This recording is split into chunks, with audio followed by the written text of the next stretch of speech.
Hey, deserving listeners, this is Chapter 2 in our deep dive on the psychology of Josh Powell. This is the Psychology in Seattle podcast. I'm your host, Dr. Kirk Honda. I'm a therapist, and I'm also a professor. My name is Humberto Castañeda, and I tend to Stone Garden. So in the last chapter, we mainly talked about Josh's father, Stephen, and his parenting and how that might have affected Josh. And in particular, we went down a rabbit hole, for the patrons anyway, regarding early exposure to porn. Not only for Josh, because Stephen, the father, did expose Josh to pornography, reportedly, but also I wanted to talk in general about this topic because I just wanted to know the research and I wanted to think about it some more, and it's a lot more nuanced, and you can listen to that portion if you're a patron. But obviously, and research shows this, that to be exposed to pornography early in life can absolutely cause harm, like hypersexuality, low self-esteem, risky sexual behaviors when you're older, sexual exploitation of others, and also just messaging around gender and sexuality and consent, because it depends on the kind of porn that you're viewing. But anyway, we went into detail on that. And just to summarize what we've already talked about, it was reported that Susan Powell, the father, his parenting vacillated between being extremely passive, particularly with his three boys, and at times suddenly very punitive, violent, name-calling, and screaming and yelling at the kids, and particularly at Josh. Apparently, he was particularly violent and abusive and combative with Josh, which is interesting given how this story develops. Also, Stephen had a lot of bad boundaries. He would talk about things openly in front of the children, and he would share porn with the three boys. Also, in addition, Stephen was very anti-authority. Teresa, Stephen's wife, ex-wife, would say, Stephen is, quote, very anti-church, anti-country, anti-authority, anti-morality. All the while, he's teaching the boys these things. He has taught the boys to mock and insult their mother as he does, meaning the way that he mocks and insults me, he teaches the boys to do that to her. Oh. And under some circumstances, when I hear, because most of these statements we have because they come from the divorce filings. Sure. And when people go through divorces, they'll exaggerate, maybe even invent things in their head because they're just so angry at their soon-to-be divorced partner. And hearing these stories, I'm always like, well, we'll see what they say about this in 10 years once the dust settles. But taking everything into account, right, these statements might be underplaying what Stephen was actually doing. Yeah. This notion of teaching the boys to actually go after the mom and mock her and insult her sounds fantastical, right? It's like, well, surely he was just modeling to the boys, or he was not stepping in and supporting the mother. In all likelihood, no. Stephen was telling the boys, your mom is evil, because we see this later on, and we hear these statements, and there are recordings and other accounts of the way Stephen was, and Josh would also become this way. So, Berto, when you were growing up, you had a dad, you still have a dad, who was very anti-church, anti-authority. Anti-establishment. And what was that like growing up with him? Yeah, it's a really interesting parallel there. So my dad considered himself very left-leaning ideologically, and didn't trust institutions, and had a good reason. He grew up in a place and time where actually, that was totally legitimate. But it extended to the point where basically... And in Colombia, there was a lot of political strife. Absolutely. And a lot of economic strife and a lot of violence from the drug cartels. That's right. So it was a very scary time. That's right. However, it basically consumed him because his days would be after he stopped being able to have jobs, because essentially he would try to fight the system everywhere, right? And his days consisted of crying out against the system, like watching the news and, being super upset at it and yelling at the TV and talking about how, the percent. And I remember I can visualize his anger and his frustration. He'd be like, these people, I hate them, like that. So like what that. kind of effect might that have had on you? It was this interesting combination of, one, man, my dad is so affected, like he's not well, I don't remember ever thinking, he's not well, but I remember feeling like so much stress, so much intense emotion here. Was that concerning to you? Because, when we're children, we depend on our parents to provide the foundation, a stable foundation. And if they're not stable, then we don't feel stable. I wasn't consciously aware of being concerned, but I was definitely concerned, because essentially what happened is if I think back, what I hated, I came to hate watching the news with him. In fact, I do remember telling him, like, you're always complaining about, when you added that to the actual situation happening, which everything was horrific, but not only things outside the house are horrific, but inside the house, it doesn't feel any safer.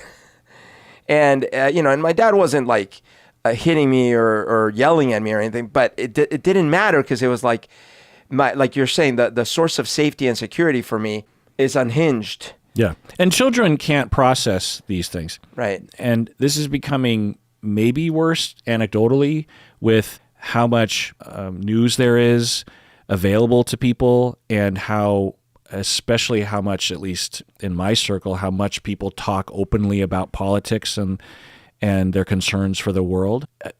Maybe a little bit of education or exposure to children and teenagers can be helpful, but generally speaking, it's too much. They aren't ready to handle that kind of information. The end of the world, or climate change, or war, or death, or political difficulties. Like, it's hard enough for me to handle. I can't imagine. Yeah. Particularly when you're watching your parents suffer. There's age appropriateness, like if you're 16, you might be able to handle your parents having a nuanced experience. But when you're 5, 10 years old, you really need to have the fantasy that your parents are omnipotent. That's right. And all powerful and all knowing, and they can fix anything. I just remember when I was a kid thinking that my mom could buy anything with her checkbook. Right. Like there's no limit. This magical thing in her pocket that she could just write a check. And because I didn't understand how banking worked, they explained it to me when I was 4, and I just didn't understand. And that notion of just like, man, my mom, she's so powerful. She can drive anywhere. People talk to her. She's confident. So now, was my mom internally and talking with my dad and behind closed doors and with friends, was she scared or concerned about finances or the world? Yeah, absolutely. She didn't expose me to that. So I grew up thinking she had it all figured out. You had a similar situation with your dad, where you just kind of saw him like steady worker at his company, and he seems to be in control of his life. And and this notion that it's okay to expose children to this kind of thing, I think, is a problem. And also, there's a notion that you want to teach kids about certain global or societal topics early in life because you want to help them to become good citizens. Yeah. There's age appropriateness around this. I will say one of the positives when I moved here at 15 is that my mom, she had her own issues, but one area that she was good at was in helping me feel like, okay, well, at least now the adults are in charge of, because, I imagine that trade, right? I'm sitting there in Bogota, daily horrific news. And we're not talking about like, there's another protest. We're talking about car bomb, the equivalent of the FBI building bombed to smithereens, kidnappings. And there was everything. They overthrew the government. Yeah, nearly. They invaded the Palace of Justice. Yeah, this is the reality. Bullet went through. Bullets went through my house, everything. Yeah. So that's, and then we have on the one hand, my grandpa's health deteriorating daily. My mom, my grandma, and my dad at each other's throats. My dad railing at the world and powerless, right? And then I leave and I come here to what people at the time were like, oh, Tacoma's so dangerous. It was like sleepy neighborhood in the middle of Tacoma where my mom pays the bills on time and she drives very carefully her Honda and, you know, there's no one honking and everything. It's like, so it was hilarious because I remember people were like, you go to Lakes High School? Oh, God, that's so dangerous. And I'm like, what are you talking about? But yeah, it was like this dramatic shift. Right. So we could draw a parallel between what you're going through with your dad to how you reacted to 9/11 Totally. and other kinds of things. Yeah. You became, even today, right, Yeah. fairly self-destructively focused on the news cycle as a misdirected effort to soothe your anxiety, but just makes it worse for you. Absolutely. What used to happen to me, it started with the OJ thing, actually. I couldn't rip myself away from the news. I remember missing some classes just to watch not the news, like the trial, right? And then when 9/11 happened, oh man, I would stay up nearly all night on the couch watching that television. It was really bad. Right. And that old anxiety, I mean, one, just living in that environment would do a number on you, but your dad wasn't necessarily helping, right? And imagine Josh with Stephen railing not just at the TV, but just 24/7, because cutting to the chase, Stephen shows a lot of narcissistic traits, and the way that it manifests for Stephen, the father, is that he talks and talks. Josh also talks, but Stephen really talks and has no concern about other people's interest or experience with him talking. Yeah. And doesn't have any concern for the effect it'll have on children. And Stephen, as a lot of narcissistic people do, had a lot of internal anger and rage and felt like he knew better than other people. And since the Mormon Church was a large presence in this family and the community, Stephen hated the church. It's unclear as to how that developed over time. I don't know. I could imagine that the church might have come down on him a couple times, like, hey, you can't do that, or that's not okay. And he said, how dare you tell me what to do? He, according to Teresa, his wife, was anti-authority. She says anti-morality. I don't know what that has to do with. I think that's a conflation probably, where it's like she knows he was like doing all the pornography, all these other things. And so she throws that in. Yeah. But I seriously doubt that he was like, people shouldn't have morals. Right. Right. So there's that. And she is talking about how he was like that. There is a possibility that he was like, all these norms in society are bullshit. People should be able to be free with their bodies. What possible, but yeah. I don't know. Yeah, he, if I remember right, all the reporting and his own journals, which I've watched because he filmed himself just talking to the camera, those are all available. He had notions of sexuality that a lot of people would, wonder about. And did you come across any indications at all of psychosis? Meaning delusions? Yeah. Hallucinations? Like actually. Stephen? Yeah. No. Okay. The only reason I asked that is because there was this very interesting bit about the way he talked about the mother, where I was like, because sometimes there's the difference between, oh yeah, she's terrible, but and maybe I'm misremembering. But no, he was very exaggeratory. Yeah. And Josh would eventually become very exaggeratory about his wife Susan, that Susan and Teresa were evil and were... That's what I'm leading to, because I remember in high school there were a few of my, I wouldn't call them friends, just acquaintances that were in the very fundamentalist church, and they were obsessed. I'm not saying they were psychotic, but they were obsessed with demons and angels fighting in the real world. Right. And it's all they could talk about. Yeah, constantly. That's not psychosis. No, it's not. But I'm saying, like, they were ascribing. I could imagine someone who, on top of that, has psychosis. The world becomes a really scary place all of a sudden. Yeah, the glimpses that I've seen into Stephen's world regarding the Mormon Church and religion, it's really fascinating, and I wish we had more data. But he, at one hand, would adhere to the Mormon faith and was, for example, him and Teresa, they were married in the temple, which means that they had to play ball a lot. It's not just like getting a little bit of approval. You have to jump through a lot of hoops and prove yourself. And not only that, but then later he would just completely denounce the Mormon church, or would occasionally do that. Also, he would claim during the divorce in 1992 that Teresa was the apostate, I think they call it, where you're breaking from the church. He was saying that she was the sinner because she was into like crystals and new age stuff. Yeah. But who knows if that's just him drumming up stuff to get people on his side. But I think he had a lot of pretty out there views. So another thing that was reported by a lot of people, and there's a lot of data even from his own journals, that Stephen was very misogynistic. A lot of people throw that word around. Back when I was learning these words of misogyny and sexism was more of a general, often a lighter accusation.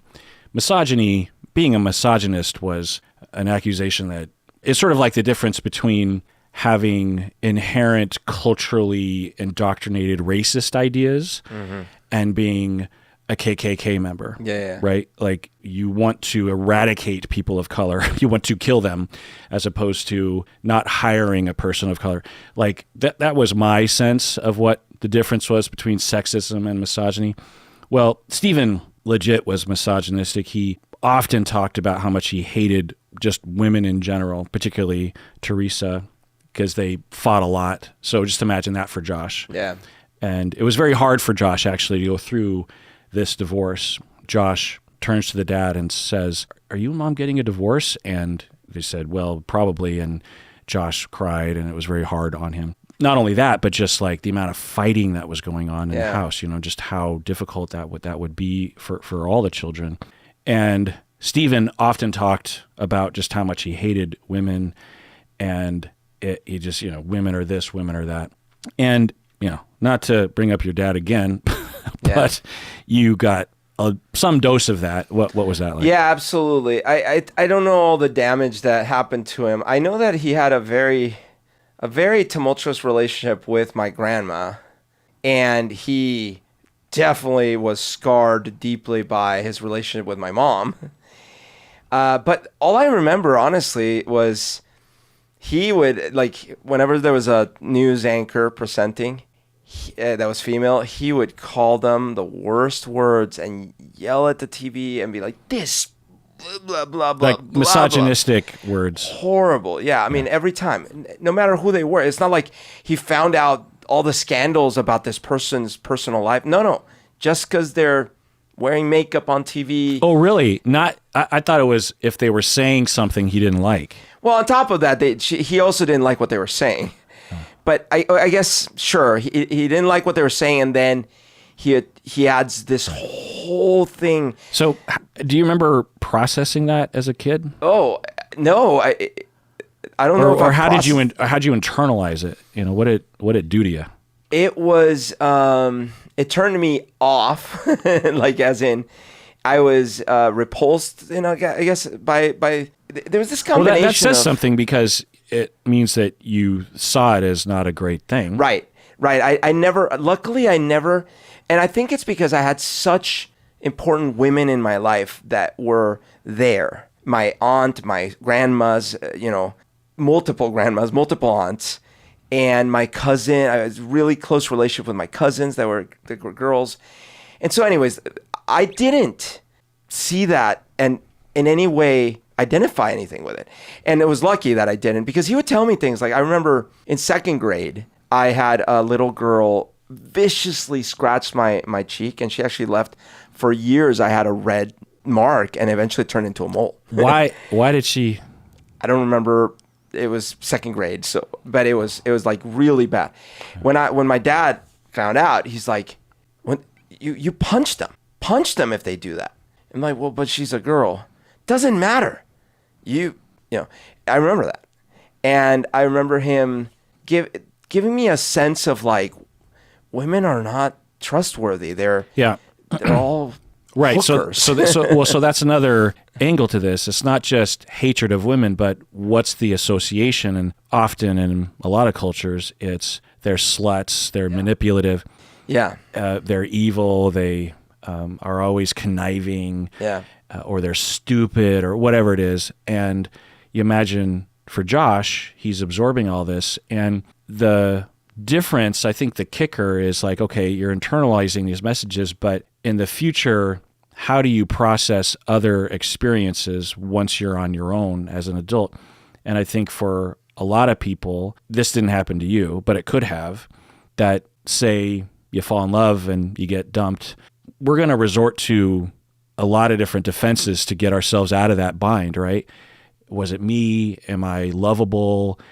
Am I ever going to find anybody again?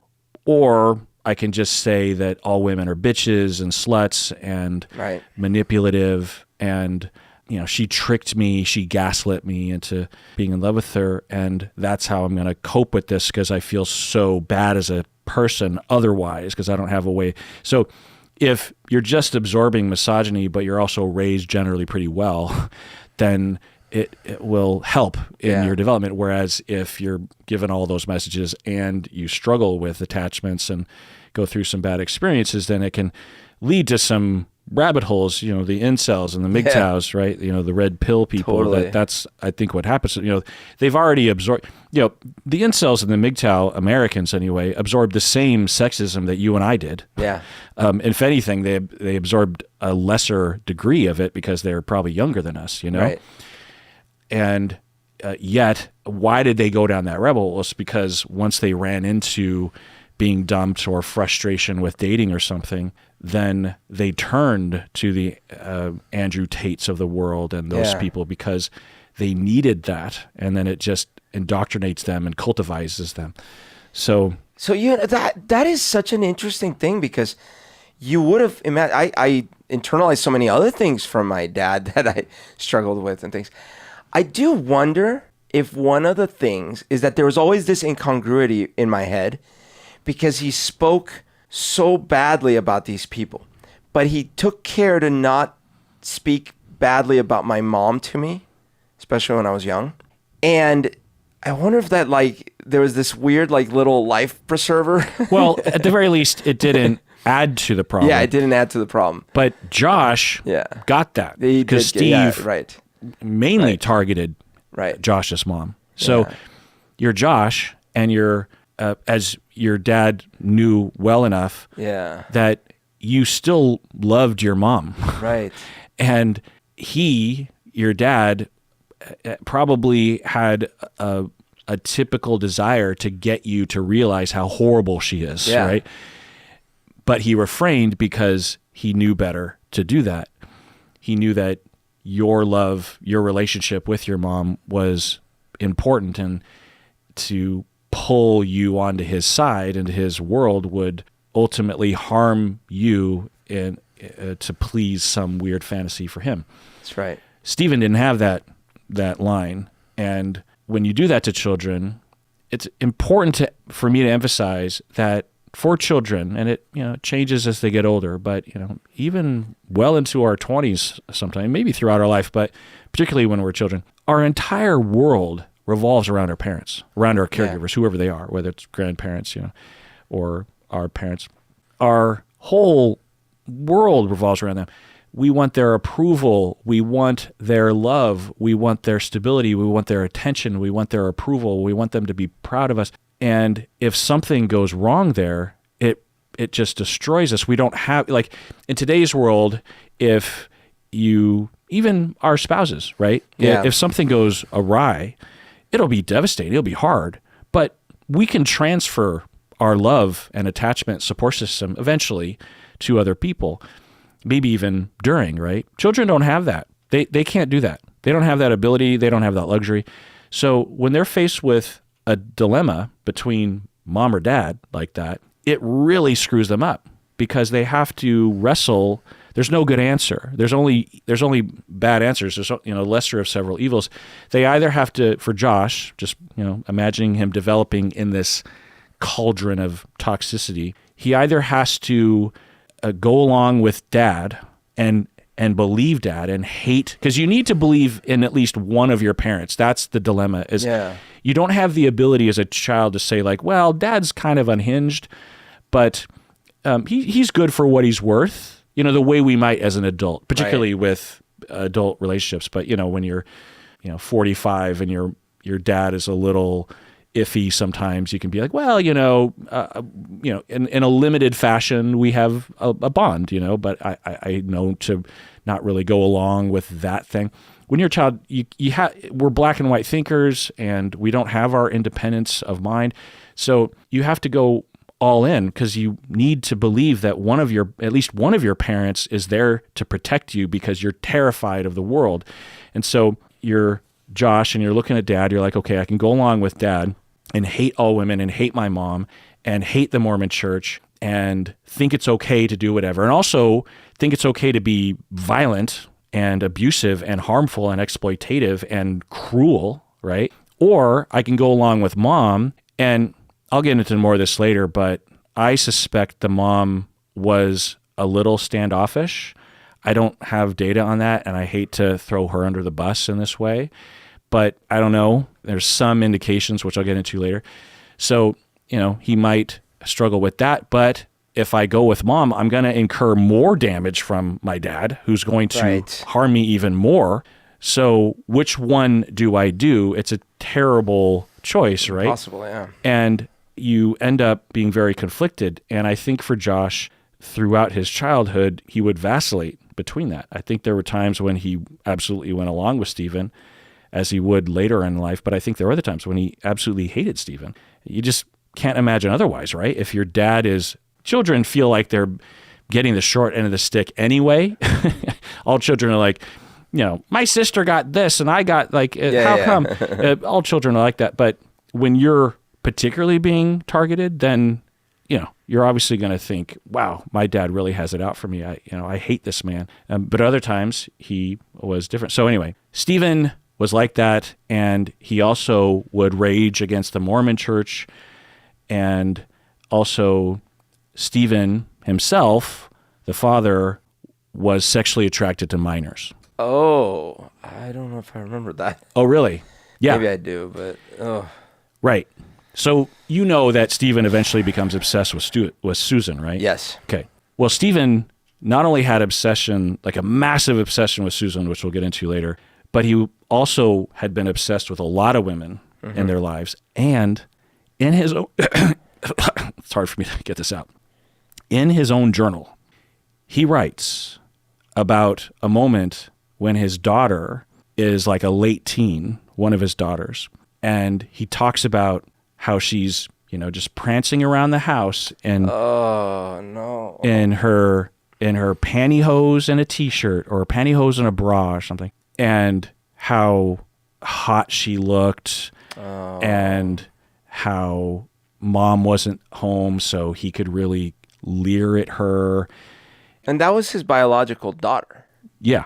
Well, either way, it's a child. I know, but it's like he's not having that like instinctual mental separation that happens. Like, just I think it is a certain amount of biology kicks in when like you have like the blood relations. Or at least you have a heavy duty wall that will, punish you internally if your mind just impulsively goes there.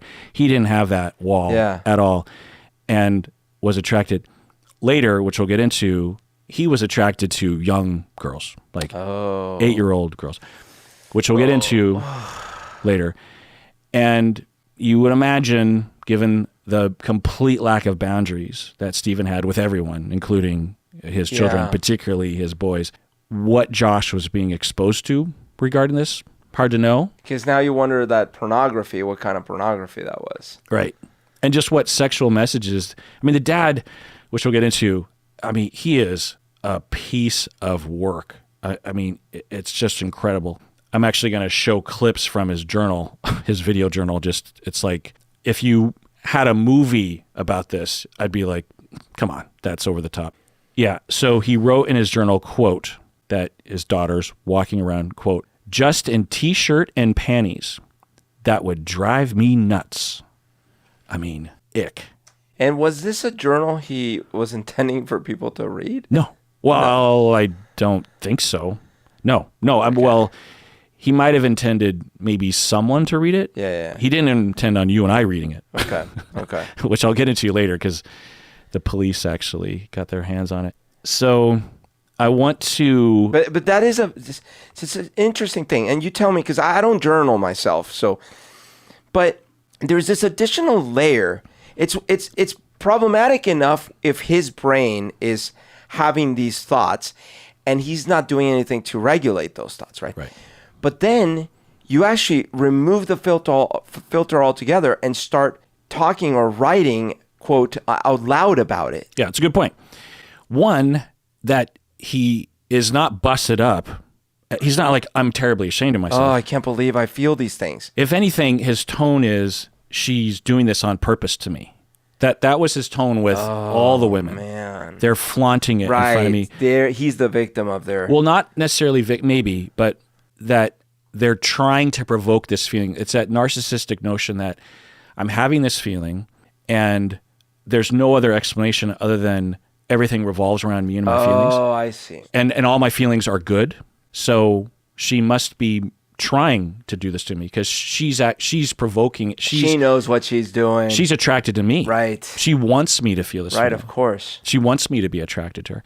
So he had that attitude with Susan in, a lot, and I'm guessing also had it in these other circumstances. But yeah, it's really just gross. But also, I think to your point that it's not inconceivable that your journal might be happened upon. Right. And to put it into black and white there says something about his personality. Yeah. That he doesn't think that the rules apply to him or that there possibly could be a problem here. And that is overwhelmingly demonstrated later on when we'll get to those data.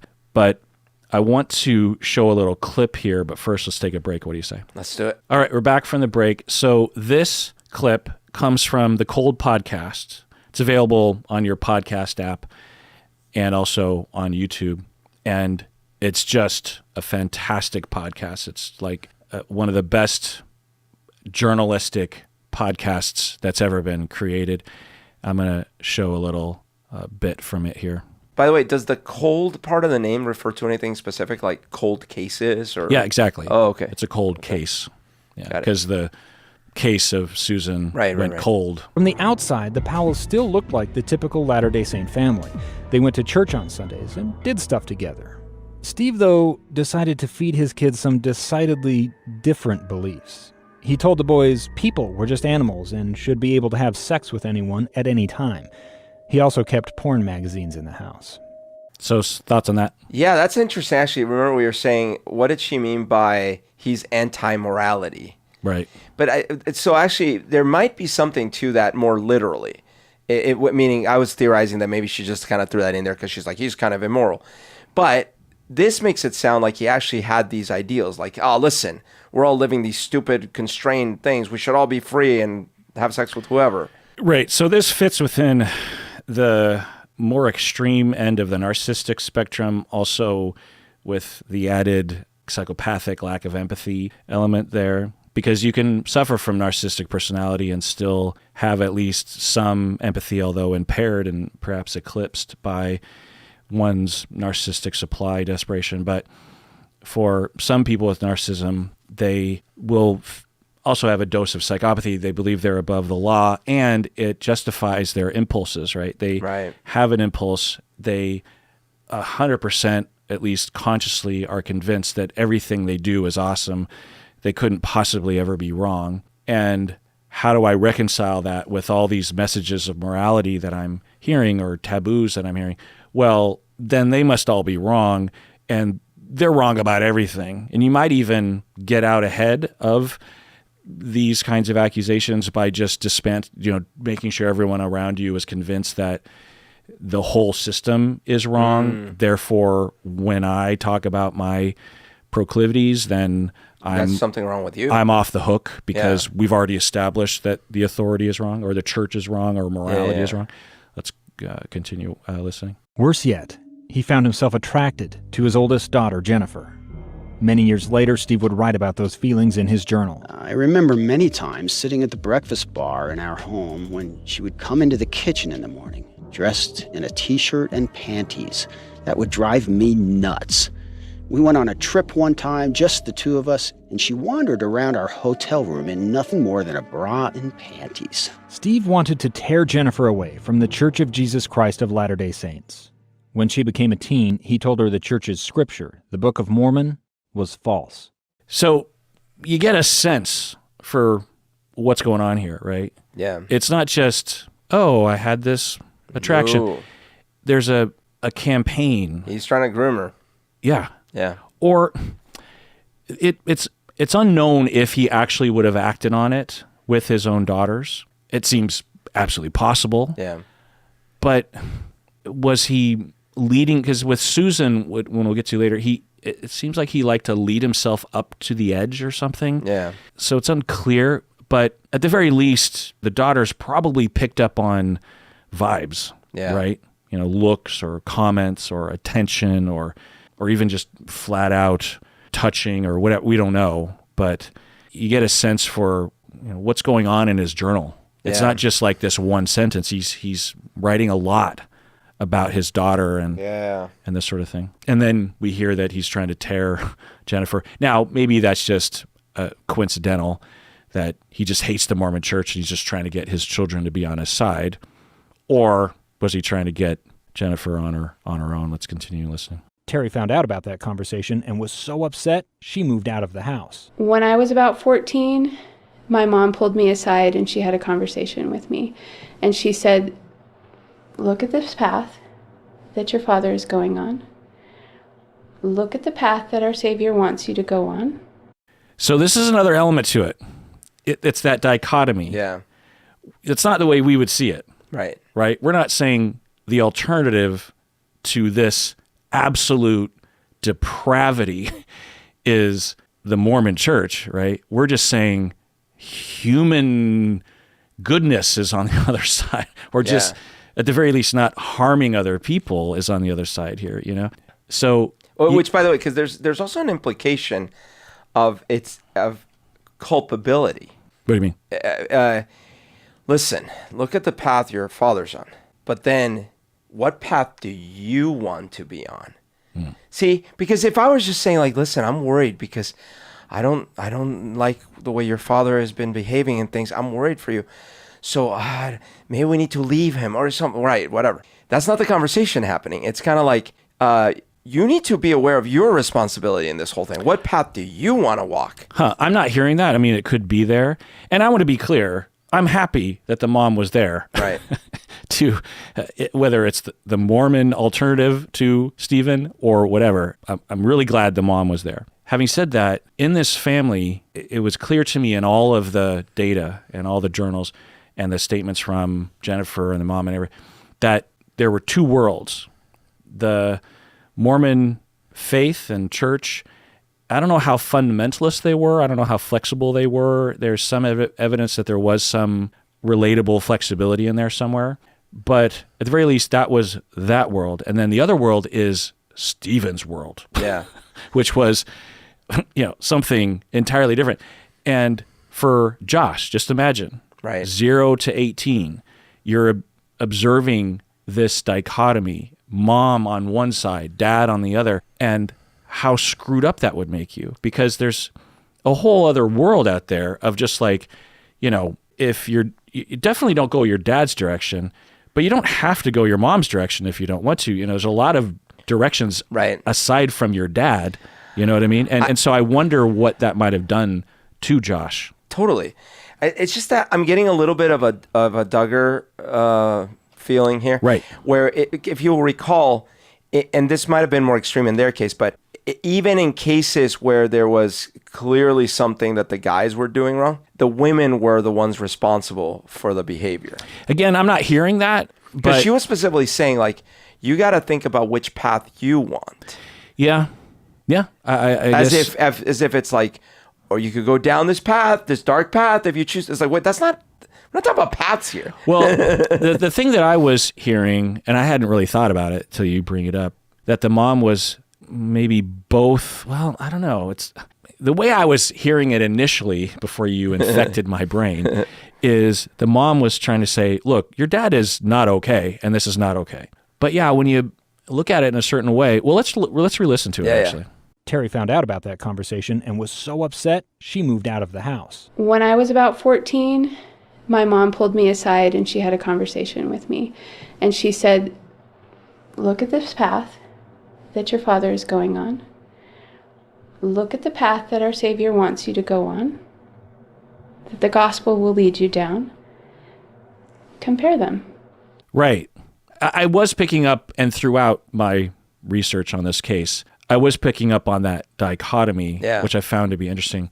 But you're right. It's like, look at the path that your father's going now. It's an I don't know how they would define that, but it's like not within the church. Yeah. Because it has that language. It's like the same language might be used if someone just wasn't going to church on Sunday. That's right. You know what I mean?